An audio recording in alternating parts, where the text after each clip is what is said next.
Man dreamed of one day making the ultimate journey, flight, the journey to the heavens. Early pioneers from China and Renaissance Europe developed extraordinary flying machines. But according to history, flight itself remained only a distant fantasy until the Wright brothers in 1903. Now, new evidence is threatening to completely rewrite the story of how mankind learned to fly. All across South America, from the desert plains of Peru to the jungle kingdoms of the Amazon, the native South Americans have depicted nature for centuries. We discover the secrets of their culture through stunning murals, pottery, and artifacts. In 1965, deep in the dense Colombian rainforest, a team of explorers made an intriguing discovery. Almost 1,000 years ago, an ancient people known as the Cumbayan forged these beautiful brooches from gold and copper alloy. At first glance, they appear to be the models of small winged insects, but a second look reveals that there is something highly unusual about these objects. Their design carries anomalies found in no air-breathing creatures in the natural world. Normally you find it only with fishes, but no animal anywhere has vertical fins. They actually have wings, but of course not on the low edge. All these models have on the low edge the wings.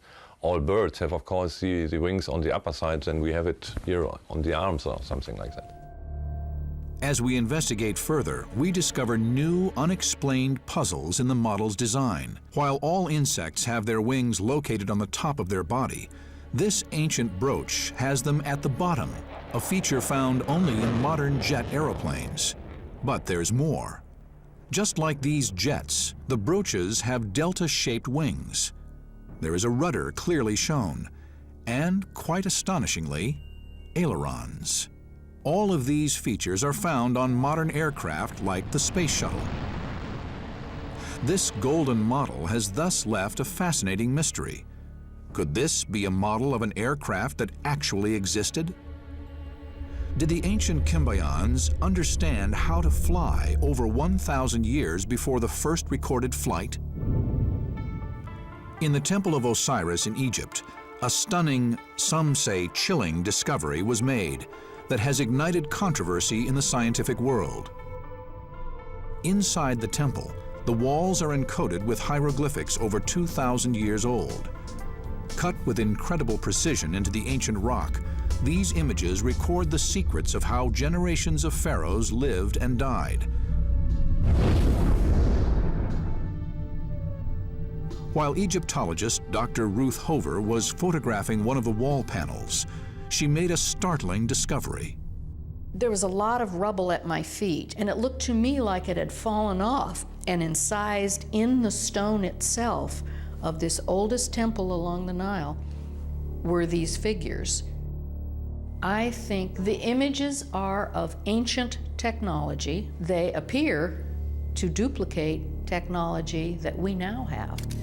At the bottom appears to be a depiction of an aircraft with a clearly defined rudder. At the top is a shape clearly identified as a modern-day helicopter. To the right of this is a streamlined water vessel, below which is what appears to be a submarine. These simple images have ignited a fierce debate among Egyptologists and researchers, a debate that challenges all we thought we knew about the ancient Egyptians. There is something unexplainable and mysterious in this place. Some of the theories say that people came from space to teach the ancient Egyptians. Especially, they say these shapes look like a helicopter.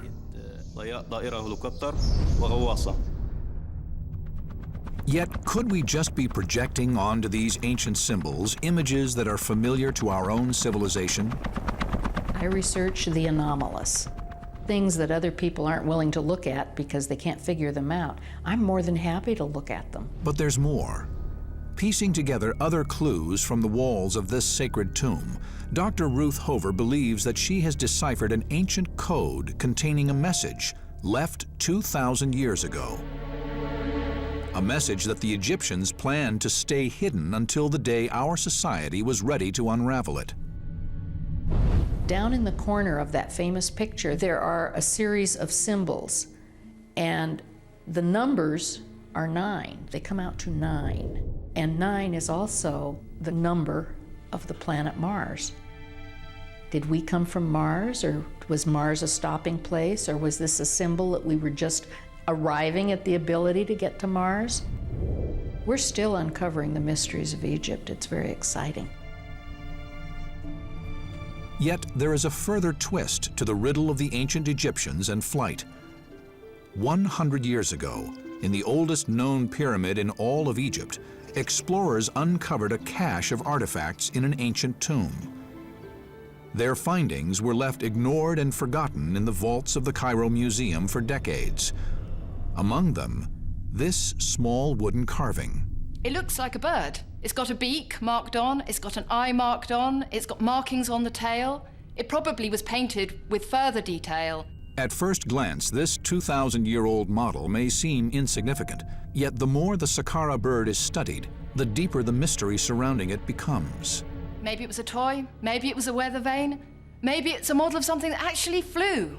We don't know. Found in a vast burial site near Egypt's oldest step pyramid, this simple carving is known as the Saqqara bird. It is believed to hold the key to an incredible enigma. What is surprising about the Saqqara bird is its aerodynamic precision.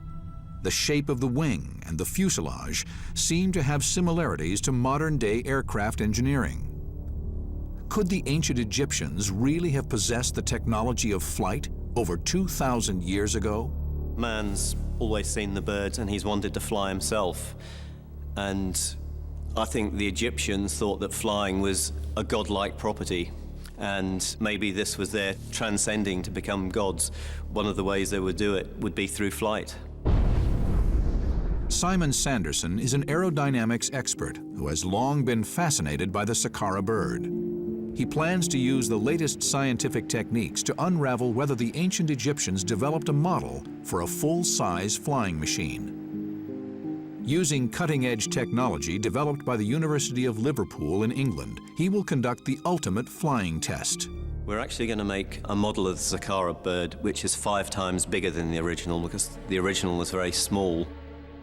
The Saqqara bird is definitely the first step on the way to the understanding of aerodynamics. We're running the glider at a constant speed, slowly increasing the angle of attack and then measuring the forces which it's producing. That way we can learn about its flight characteristics. The results are promising. Simon's findings suggest that over 2,000 years ago, the Saqqara bird may have soared high above the Egyptian desert. Yet there remains one potentially fatal flaw: stability. When an aircraft is flying along, if it's disturbed by the wind or if you're controlling it in any way, you need the tail to keep it on the straight and level. I mean, if you pitch up and there's nothing to stop you or bring you back down, you're just going to keep going up and up and up and stall. Without a tailplane, it makes it very, very difficult for aircraft to fly. But what if the Saqqara bird did, in fact, have a tailplane at the time of the ancient Egyptians? At the rear of the carving, a segment has broken away at precisely the point that a tailplane might have been fitted. Simon and his engineers make the crucial adjustments to the model. With the tailplane added, the revamped Saqqara bird produces a completely new set of aerodynamic data. But no one knows if the modifications will be enough to save the Saqqara bird from crashing down to Earth. Feeding this new data into the flight simulator, Simon will carry out the final test flight of the Saqqara bird. These last few minutes will determine whether his mission ends in success or in failure.